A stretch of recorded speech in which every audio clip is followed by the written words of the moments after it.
Hey guys, welcome back to I'm an actor, not a therapist. I'm Sammy. So, what's going on? So, I wanted to use this episode to kind of tell you guys a story, and we'll go into why and what in the world this has to do with the topic of nobody tells you that healing hurts. Okay? We'll get into that. But about 3 years ago, I got onto TikTok and I threw myself at the mercy of social media pretty much. And I started creating videos that I was proud of, and I started amassing some followers. Um, and I met this really wonderful, wonderful group of friends. And I love them to death. They're amazing. They are an amazing, amazing group of people. And they all know who they are. And this group of people encouraged me to grow. Now, what do I mean by this? Well, I've been in therapy since 2019. I'm very open about that. I love my therapist. She kicks me when I need it. She encourages me when I need it. She lets me work through things. And it's fantastic.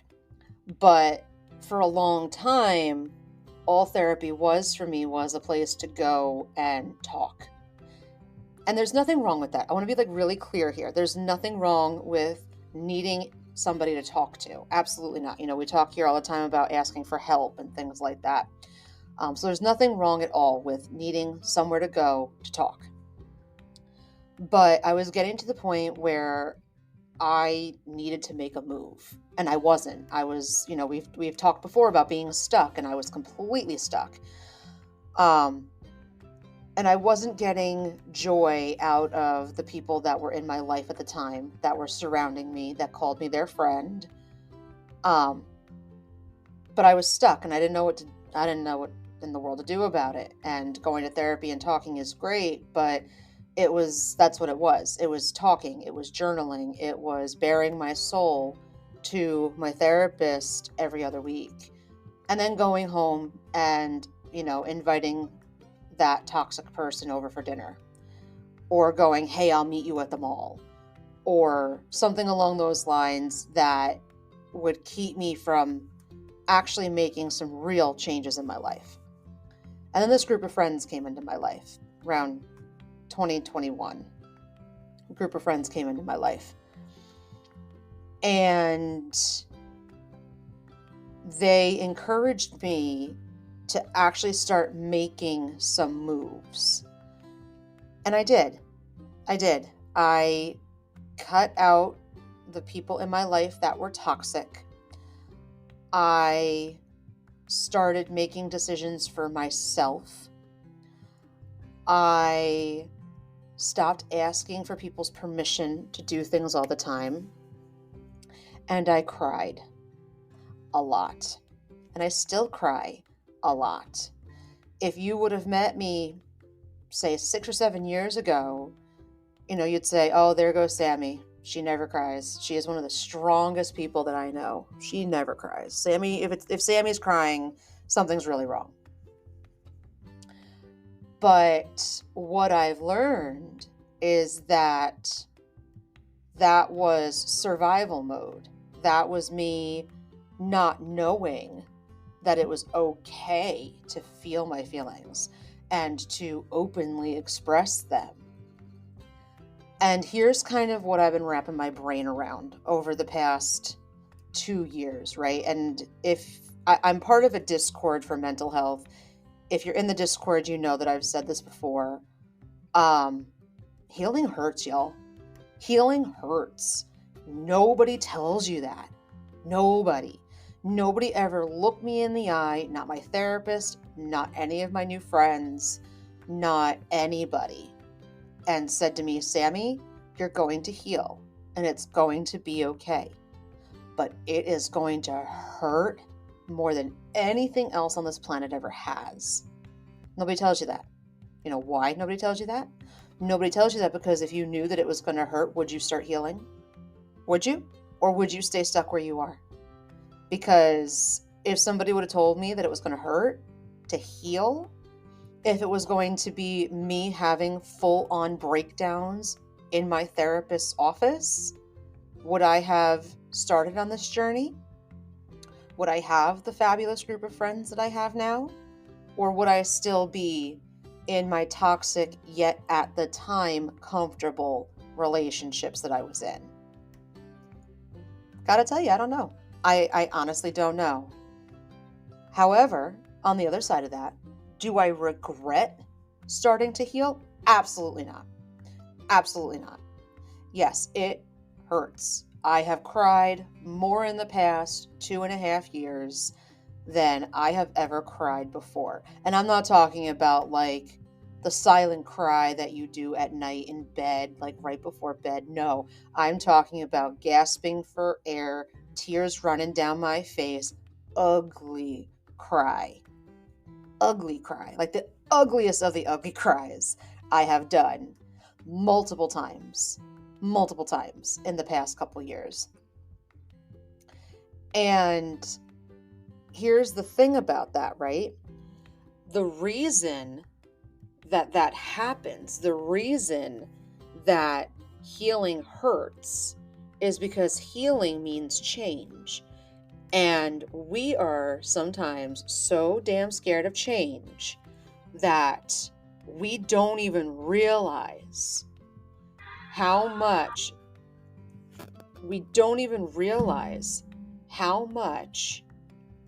could potentially be hurting ourselves if we don't take that step forward to make those changes, to go through the process of, not only just working through our demons, but also making the necessary changes in our lives in order to be able to look at ourselves in the mirror at night.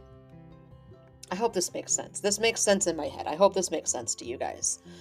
So as a result of me healing, or me beginning to heal, because y'all, I've only been doing this 2 years.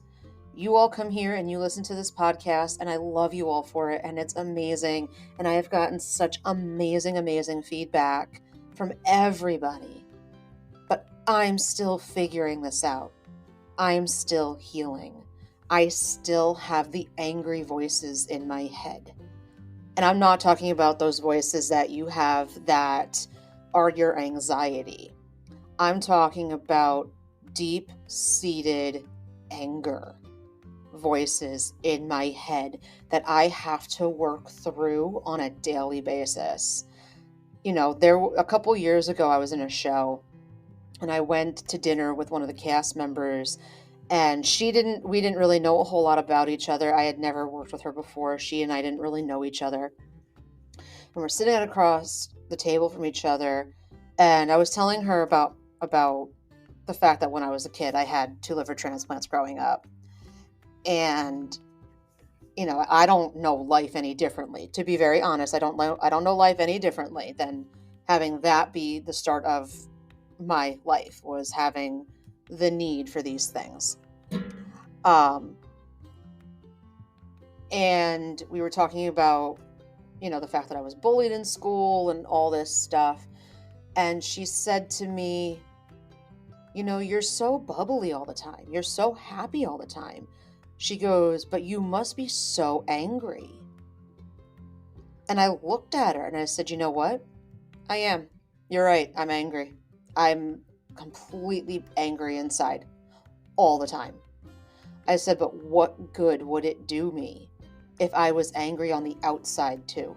So there's no point. There's no point in being angry at people whose fault it wasn't. There's no point in taking out whatever internal anger I have out on anybody. It's nobody's fault. It's nobody's fault that this happened to me. It's nobody's fault that, I needed the medical treatment I needed as a kid. It's nobody's fault that, I was bullied, harassed, and, sometimes beaten up in school. It's nobody's fault. I should not hold anybody in my life accountable for what happened to me in the past. But from the moment I admitted that I was angry, I heard the anger. And I didn't know what to do with it. And it just sat in my body for years. It sat in my body for years. Completely unhinged, completely feral anger sat in my body for years. And there have been instances where the anger has definitely come out.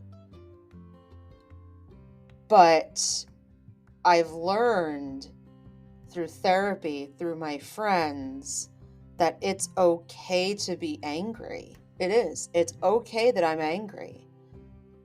But at the same time, you have to be willing to heal from that anger. I'm never, ever, ever, if I live to be 1,000 years old, I am never going to get the closure of not having a normal childhood. I am never going to get the closure of hearing those that bullied me, picked on me, beat me up, tell me that they're sorry. I'm never going to get that closure. And I have to be okay with that. I have to be okay with that.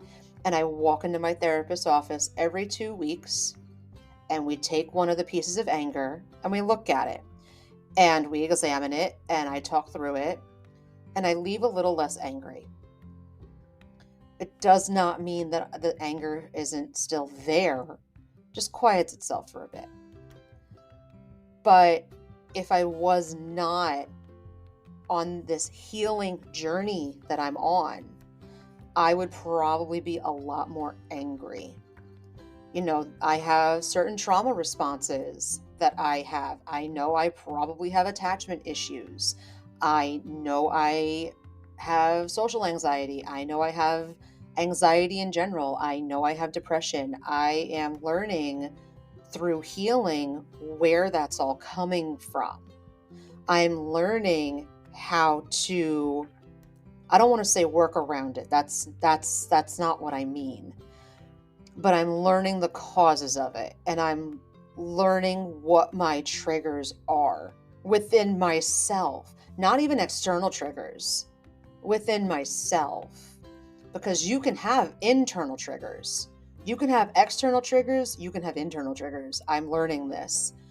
And what I'm learning to deal with, what I'm learning to heal is the internal triggers, as well as learning to handle the external triggers. Learning to say to that person, hey, like, can we talk about this? Because you said this and I'm not okay right now. And I remember the first time I said that to somebody, because they were talking about something on a TikTok live, and they said something that triggered me to the point that I couldn't breathe. And it triggered me so bad because I hadn't healed from it. I hadn't spoken to my therapist about it yet. And I had my reaction that I had. I was crying. I was hyperventilating. I could not breathe until this person got off of the topic. And then I was able to breathe again. But the fact that I had such a visceral reaction freaked me out, right? Because you never know how bad a trigger is going to be if it's one that you haven't spoken about yet.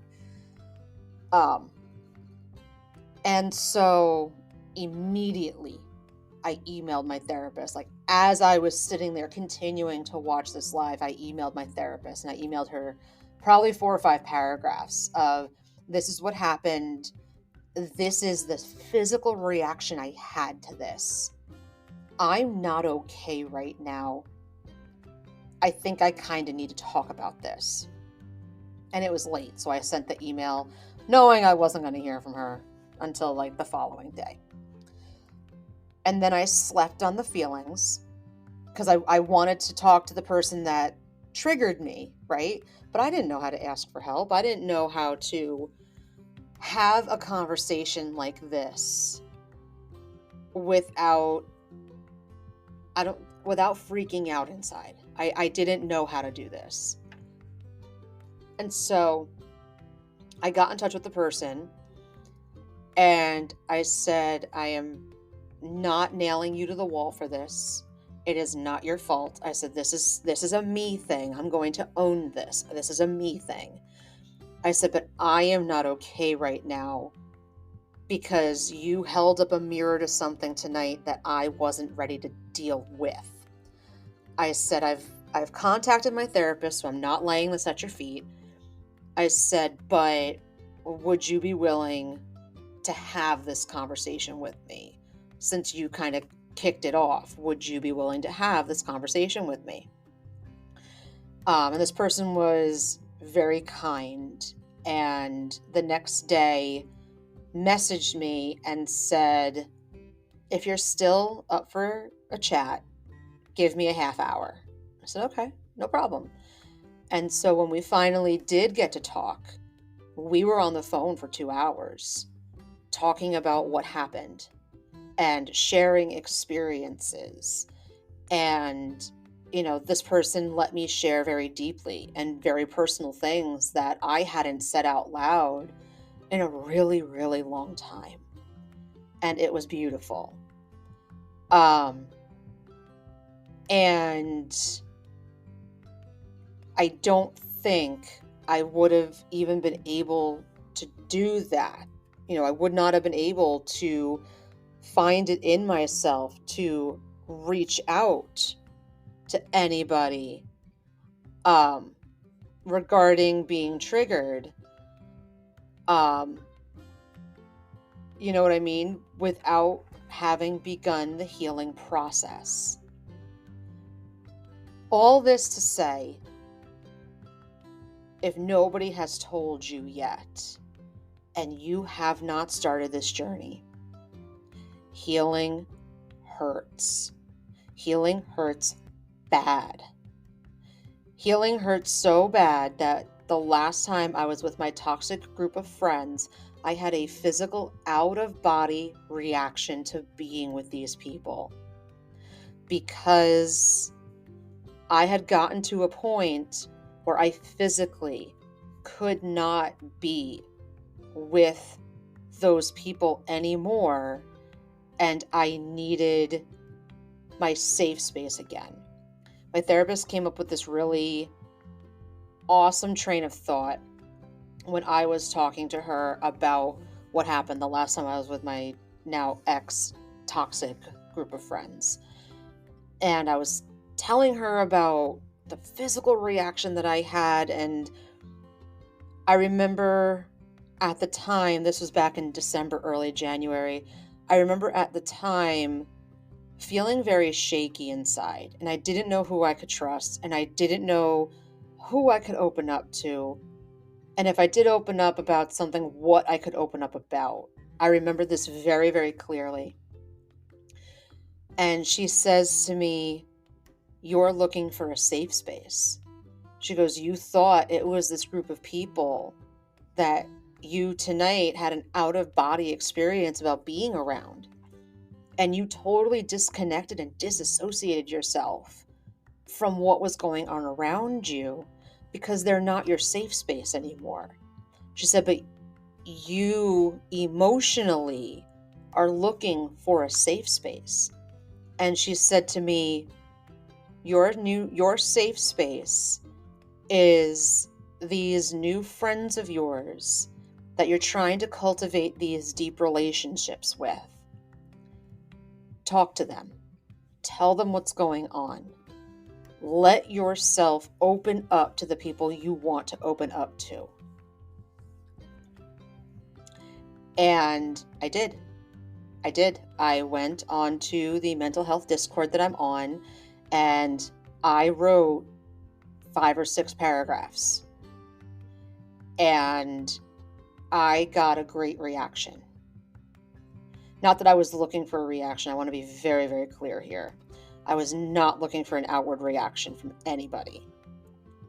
However, the reaction that I got, the support that I received in my journey made me aware that the people that I now surround myself with are a safe space for me to heal. That's super, super important. And I will not stress this enough, that if you are on a healing journey, any kind, surround yourself with people that you consider to be a safe space. And if you find yourself not feeling safe talking to certain people, well, then that's not your safe space. And you have to kind of adjust accordingly. So for those that are about to go on whatever healing journey, if you're about to start therapy, if you're going to have that big conversation with somebody, if you're going to, as my friends and I like to say, take your life into your hands and open up about something that you've been struggling to open up about, I highly recommend it. I highly recommend it. But just know it's going to hurt. You're going to cry. You're going to be emotionally irrational inside sometimes. You're going to question why you started it. You're going to backslide occasionally. This is not a perfect journey. You'll backslide a bit. You will be triggered. You will make questionable decisions sometimes. But what I can tell you, and I'm not going to make any promises because I don't believe in making promises this big. But what I can tell you is that as you heal, it will be worth it. Because as you heal, your standards go up. As you heal, you start asking for the things that you need. As you heal, you have the big conversations that you feel like you have to have with people. And slowly by slowly, you start building yourself up. And if you're lucky, you have an absolutely brilliant support system like I do. Brilliant. So, where am I now? Where am I in this lovely, messy, gross, completely intimidating, completely terrifying journey of healing? I don't know. I don't know where I am yet. There are some days that I'm great and I feel like I am on top of the freaking world. There are some days that I open a message on Insta to text somebody and I will stare at their username for an hour and then back out of the text because I just can't bring myself to do it. There are times that I want to tell people what's going on in my head and I just can't. It's not perfect. It's not pretty. It's not perfect. And it shouldn't be. It also should not be easy. There are parts that could be easy. Once I came to the conclusion of what I needed to do with the toxic group of people that were surrounding me, it was very easy for me to show them the door of my life and ask them to please leave.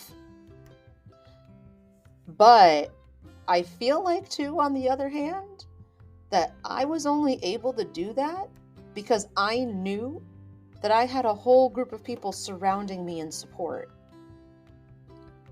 It's very interesting for me to sit here and think about it, about what that particular time looked like for me. But nobody tells you healing hurts. Because if they told you healing hurts, would you start? Because I don't know if I would have. Honestly, don't know if I would have. But I look back on the person that I was like 3 years ago, and I look at the person that I am now, and I'm starting to really like me now. I'm starting to want to hang out with me now. Whereas 3 years ago, I kept myself busy, kept myself out of the house, kept myself surrounded by, albeit the wrong people, so that I didn't have to deal with myself. So I didn't have to listen to the angry voices so I didn't have to sit in silence. My friend once, I was talking to a friend of mine, and my friend said to me, "Have you ever sat in silence?" They were like, no television, no phone, no music, just silence. And I said, no. And then they stopped talking for a good 10, 15 seconds. And we just sat there staring at each other. And then once we started talking again, they said to me, "How did that feel?" I said, "That felt terrifying. That felt absolutely terrifying." In this healing journey that I'm on, though, I've become more comfortable in silence. Is it my favorite thing in the world? No. No, it's not my favorite thing in the world. It's really, really not. But at the same time, I have learned in healing that sometimes it's 1,000% necessary to sit in silence. And it's something that I feel like I will work on probably for the rest of my life, because here's something else they don't tell you about healing that I kind of wish I knew when I started. And here's the good part about it, okay? So we've talked about the parts that hurt, that are icky, that are weird, that, you know, we wish we didn't have to go through. Sorry, my laptop is having a day right now. Hold on. I have no idea. Okay, there we go. Sorry, my laptop decided that it was going to wink at me. I'm like, what is happening here? Here's the good side of healing, though, right? There's no timeline to it. None. This is not a school assignment. There's no due date. This is not work where you have to turn in a product at the end of the day. You know, this is your life. This is life. And there's no time limit on how fast or slow you heal. There's no time limit on what parts of you heal fast or slow. And it is ever going, and it is a journey. And everybody's journey is different. Everybody's length of journey is different. That's the good part, is that nobody is expecting you one day to wake up and be a completely new, healed human being. Nobody will expect that of you if they care about you. Nobody. There are days that I feel completely ugly inside, that I don't want to talk to anybody, that, there's a group of people that I say good morning to every morning. And one of my friends, if they don't get a good morning text, I get a text saying, "Hey, are you okay?" So just something to think about. And that is enough out of me today. That is enough out of me today. If you guys enjoyed the episode, go ahead and subscribe, like, comment, share. It really does help. And again, thank you all so, so much for being here and listening to me waffle about life for the past half hour almost. You guys are all wonderful. And I hope to see you next time on I'm an Actor, Not a Therapist. Have a great night.